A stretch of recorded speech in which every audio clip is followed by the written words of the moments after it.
Bom dia, que a paz do Senhor Jesus Cristo esteja sobre a sua vida, sobre a sua família, sua casa. Peço a todos, por favor, que se inscrevam no canal, que eu estarei orando diariamente pela vida de cada inscrito. Ative as notificações na aba Todas para receber as orações diárias, os vídeos informativos históricos. Deixa seu like para que o YouTube entenda que é um bom conteúdo e divulgue o canal. E compartilhe essa mensagem. Compartilhe esse vídeo para mais e mais pessoas. Porque quando você está compartilhando a palavra de Deus, quando você está compartilhando tudo que vem do Senhor, você está semeando na vida do próximo, você estará ajudando ao próximo, como Jesus Cristo nos ensinou. Aqui estamos em mais um resumo dos livros da Bíblia. Que Deus te abençoe, te guarde e te ampare, e que o Senhor Jesus Cristo seja à tua frente em tudo. Amém.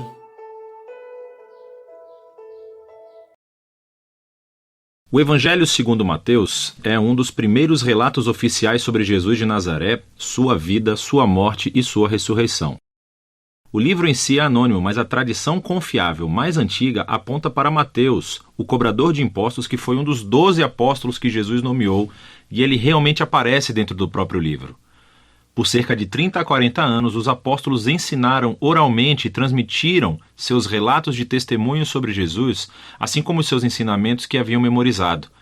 E Mateus reuniu e organizou tudo isso nessa incrível tapeçaria e criou o livro para destacar certos temas sobre Jesus. Nesse vídeo, vamos cobrir a primeira metade do livro. Especificamente, Mateus quer mostrar como Jesus é a continuação e o cumprimento de toda a história bíblica sobre Deus e Israel, que Jesus é o Messias da linhagem de Davi, que ele é o novo mestre com autoridade, como Moisés. Mas não só. Jesus é o Deus conosco, ou em hebraico, Emanuel. E Mateus desenhou esse livro com uma introdução e depois uma conclusão. Estes agem como uma moldura em torno de 5 seções claras aqui mesmo no centro, cada uma das quais é concluída com um longo bloco de ensinamentos de Jesus.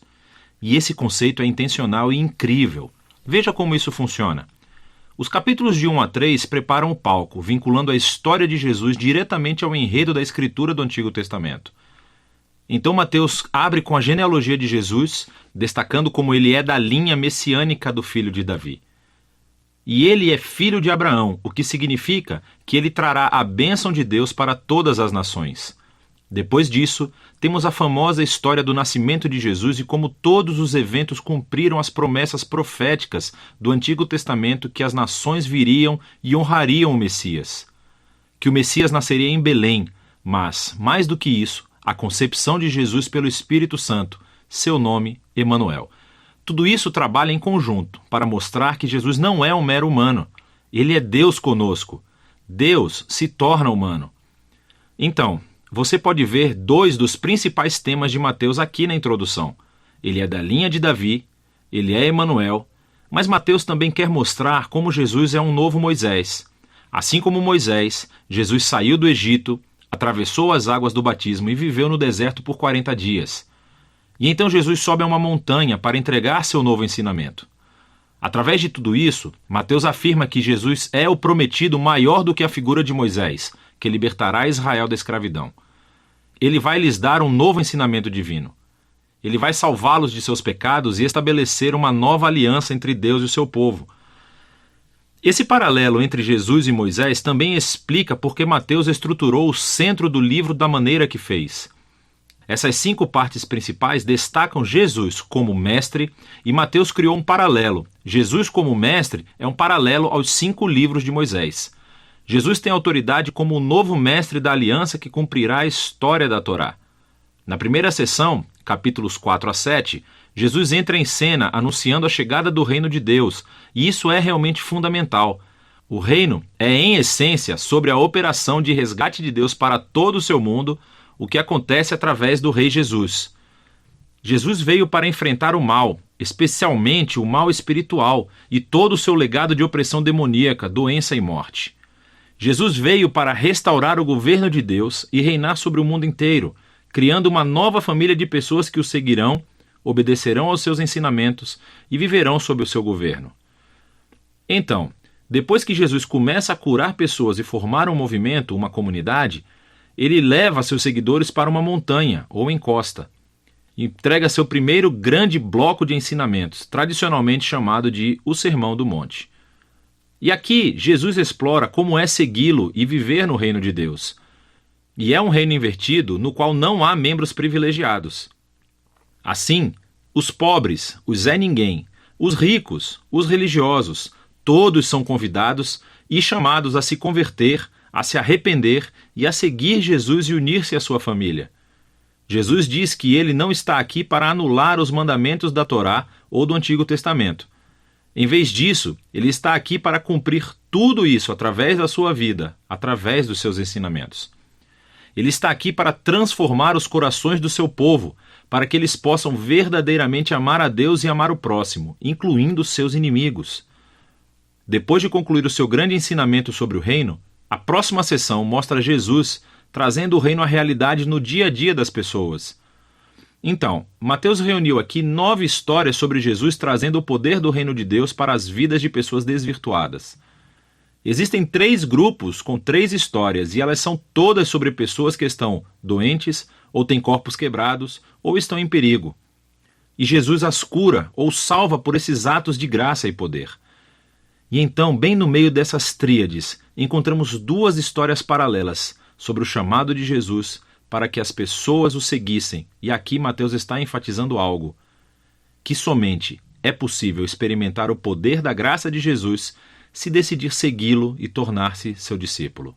Depois de Mateus ter mostrado o poder do reino através de Jesus, Jesus estende o seu alcance, enviando os 12 discípulos que farão o que ele tem feito.